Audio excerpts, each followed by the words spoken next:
fungus is responsible for more mutations in the plant kingdom than any other thing. Fungus can cause mutations in human beings as well. There are some creatures, I think there's a snail,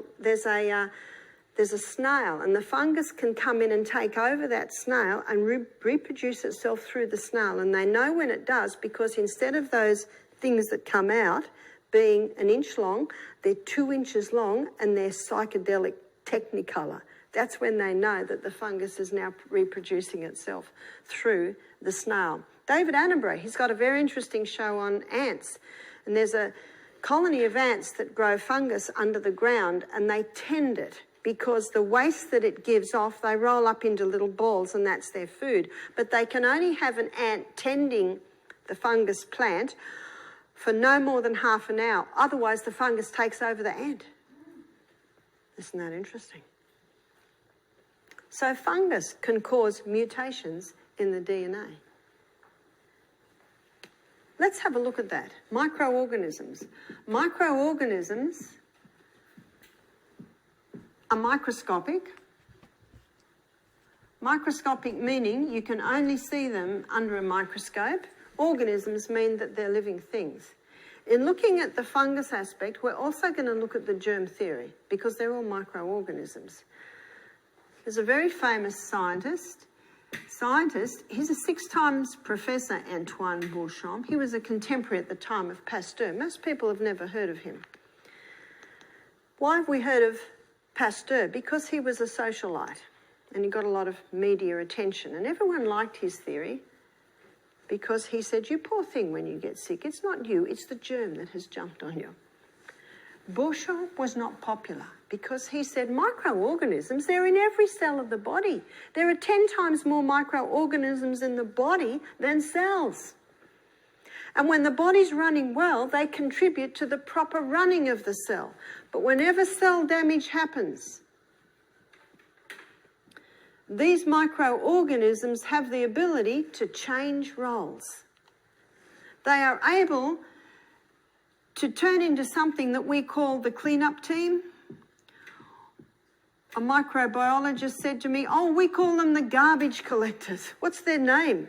Their name is bacteria. That's their role on the planet. That's what they do. And the more cell damage, the more waste, the more bacteria. With the floods that happened in Queensland last year, what was the biggest concern? I said on the television, if you've got a cut or a graze, don't go in the water, because what was the water alive with? Lots of this. Why? Because there was so much cell damage. There was plant death, there was animal bird death, and they were all floating in the water. So there's a lot of bacteria. As the environment changes, the bacteria now evolves into yeast fungus.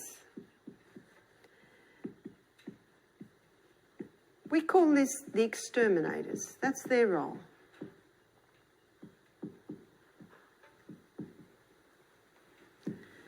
That's what fungus are. As the environment changes, the yeast and fungus, they now evolve into the undertakers. And what do undertakers do? They take away the dead things. What's their name? Mould. That's what mould's role is on the planet. And not long after the mould stage, the matter is now brought back to dust. What I have drawn for you here is the cycle of life. It's the carbon cycle. There's a basic law of science that states nothing's created and nothing's destroyed. It just changes form. These are the performers in the cycle of life. These are the players in the cycle of life. That's their role.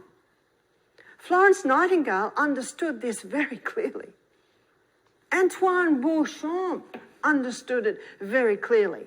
And both of them, amongst with also Claude Bernard, when they heard of Pasteur's theory, they just thought, this guy's crazy. This theory defies common sense. As a gardener, I have 3 compost bins. Why do I have three? One I'm adding to, one is sitting, and one I'm taking from. What's happening in the one that I'm adding to? I'm putting all my breakdown from my food in there. And the little microorganisms that were once part of building up carrot, now that the damage has happened in death of the carrot, now it starts to break down the carrot. The one that's sitting, I'm letting these microorganisms do their job. But in my garden, I had help. It's called worms. And then the compost bin I'm taking from, I put the fork into it one day, it all breaks apart like beautiful dirt. All the matter has now been brought back to dust.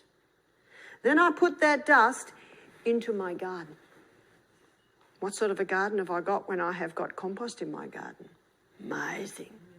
People used to say to me, why doesn't anything eat your cabbages? I said, I don't know. Nothing does. And there are little moths everywhere.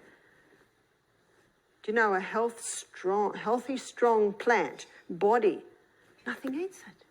Have you noticed? What you see in the garden is what you'll see in human beings. One time, Antoine Beauchamp took a dead cat, wrapped it up in an airtight container and let it sit for 4 months. After 4 months, he came back, opened it, airtight container. What did he find? Dust, maybe a few bones. Takes a bit longer. What brought cat back to dust?